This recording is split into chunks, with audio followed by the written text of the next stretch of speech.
Namaste, my dear light tribe of Gaia, and I feel so blessed and honored to be here with little grandmother, who's here for the Prophets Conference in Glastonbury, and she has agreed to talk with me.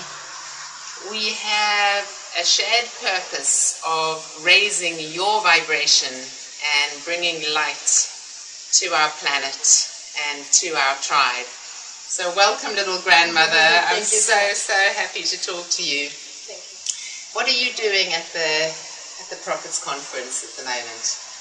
Yesterday I spoke on how we need to remember who we are. Stop listening to teachers and thinking that teachers have the answers. I really do think the teacher-student thing is over on our planet at this time. I believe that it's time for all of us to remember who we are. That every single individual on this planet is very, very divine and special and came to this planet with great gifts, and that we each have divine gifts to give to make this world a better place. I'm totally with you. One of my guide's favorite expressions is the time of the guru is over. Absolutely. Yeah. And it's time for us to remember who we really are, where we come from. And there are a lot of people who don't have confidence in their ability to discern who is a true leader, who really is spreading light. And I think that what you've just said is one of the key things in any workshop that anybody's going to, in anybody's teaching that you're looking at.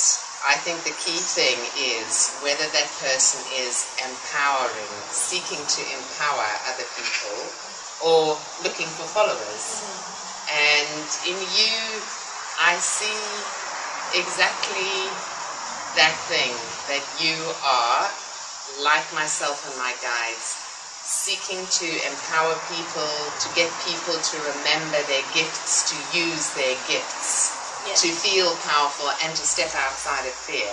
Absolutely. Well, it's time for them to remember the person up there teaching is just giving of their gifts. And if it's not making you feel empowered, if it's not making the person sitting in the chair feel better about themselves, it's time not to listen. That's it. They must realize that they are the answer, not the teacher. The teacher is not the answer. And I do think it's easier for people to try to find the answers from someone else. But in truth, the real truth is, the answers are inside of yourself. Other people can help guide you in that direction to help you remember that you have the answers. But it's you. You have the answers, and you're greater than you've ever believed before. On our planet, for the last several hundred years, we have forgotten, and we've given our power away to religion and governments and different organizations. But now on the planet, it is time for us to remember that we are the strongest of the strong souls ever to arrive on our planet, and that it is our own great I Am that sent us here, and that we are much bigger than we ever thought possible, and we do have power and the ability to change our world for the better. It lives in every single one of us. Whether you're a truck driver, a stay-at-home mom, entrepreneur, it doesn't matter. You are the answer. Yeah. It's you. I'm with you. And for me, one of the key things is getting people to step out of fear. And there's several things that I think are incredibly helpful as far as doing that. And I watched something of yours recently where you were saying, if this is not lightening you up, change the channel, basically. And I thought, yeah, there's this one difference between what my guides say and what you're saying as far as that channel thing goes, which is my guides just go, throw the TV out the window in that real rock star style, you know. The first step as far as TV watching is to be discriminating and actually choose what you're watching. But then you could also just give the TV away. I believe it's one of the ways that people have been indoctrinated. It's one of the biggest ways. Absolutely. Absolutely. With the internet, the TV, these kinds of things, I do think it's empowering to understand your world, to know what is happening in the world, but then don't give your energy to the negative things. And we were just speaking about fear. Fear is only the ability of not understanding something. The moment you understand that something and you educate yourself about it, fear goes out the window. So know your world. Know what's happening on the planet. But then don't sit there and say, there's a tsunami, so-and-so's suffering. Know what's happening in your world so that you can send love to that specific place. But don't sit there in the grief and the fear and keep watching it and embedding your mind with all of these images. Know what's happening in your planet. Education throws fear out the window. Educate yourself. But then change the channel. Sit down and give love to where love needs to be. Don't sit there in grief and look at the images are so hard to get out of the mind. And if you sit and embed your mind with the images of sorrow and suffering, that is the emotion that you will be carrying. And that which you give your emotion to does become your reality. So there are powerful ways to educate yourself through the news, through TV, through these different things. But be very, very careful, because today on our planet, as far as TV goes, 99% of the time it's going to be negative. Yeah. It really is.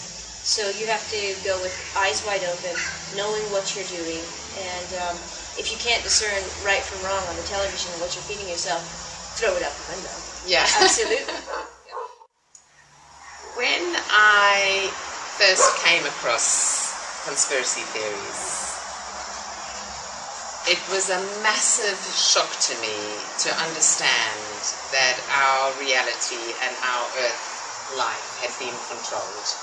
It was really incredibly distressing, and it threw me for a while. And when I got my head around it, I like to simplify everything. And I thought, okay, so most things have been a lie. And the governments, religions, bankers, the financial institutions, politics have all been manipulated by a small amount of people who held the money and the power. And we've been fed lies and we've been indoctrinated. Why? In order to put us into fear. In order to make us feel separate. It takes our power away. That's right. And once I got that point, I decided that that was the end of it for me. That I was no longer interested in what every lie was or reading about it anymore. And I watched people that are very into the conspiracies, and what I observe is that it tends to put people into fear, anger, or helplessness. And I am only interested in the end result of anything, in energetic terms. Well, of course, again, educate yourself as soon as you know that, yes, we've been fed many, many lies. But do you then go keep searching and searching and searching and make yourself sick again and again and again, and your soul starts to feel really down, you start to feel really sick in your gut? Don't keep feeding yourself that. Whatever you are feeling is what your life will create. So instead of embedding yourself in this, you understand, now what can you do about it? You stop it. You stop it right there. You know what's happening. Now what can you do to make the world better? And the one thing that we can all do to make the world better is love. That is the only answer. With love comes the ability to understand more. It is a universal truth that the more you are a loving being, the more intelligent you become. It is a universal truth for all life. And so, first you know the answer. Instead of giving all of your power and your energy away to something that is negative, stop it right there. Change the channel and start giving love.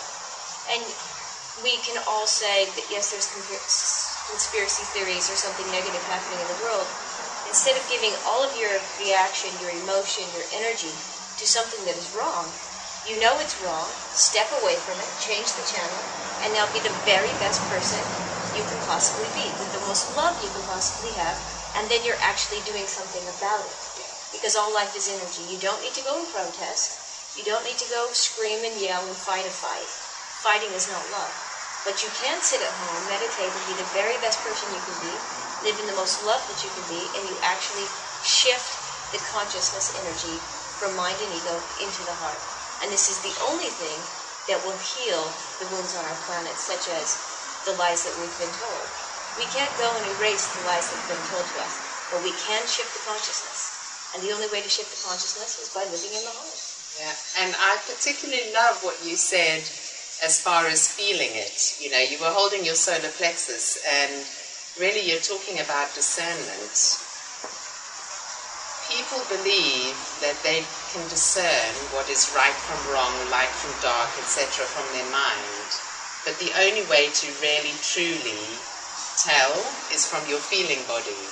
And that's what you're saying. You're saying that you can instantly feel whether something is of the light or not. Stop thinking about it and feel out the situation. Your higher self will always, always tell you the truth.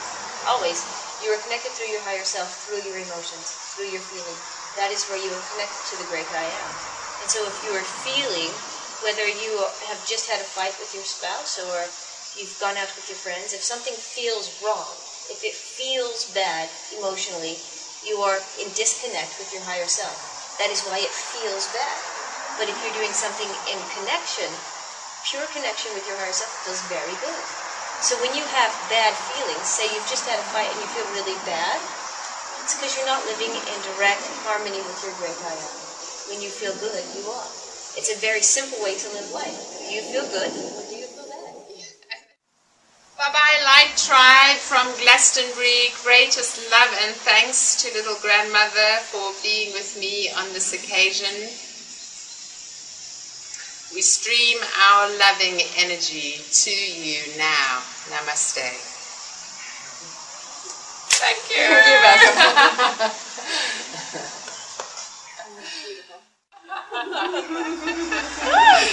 Stop looking here. We're getting the final message. You go sit over there.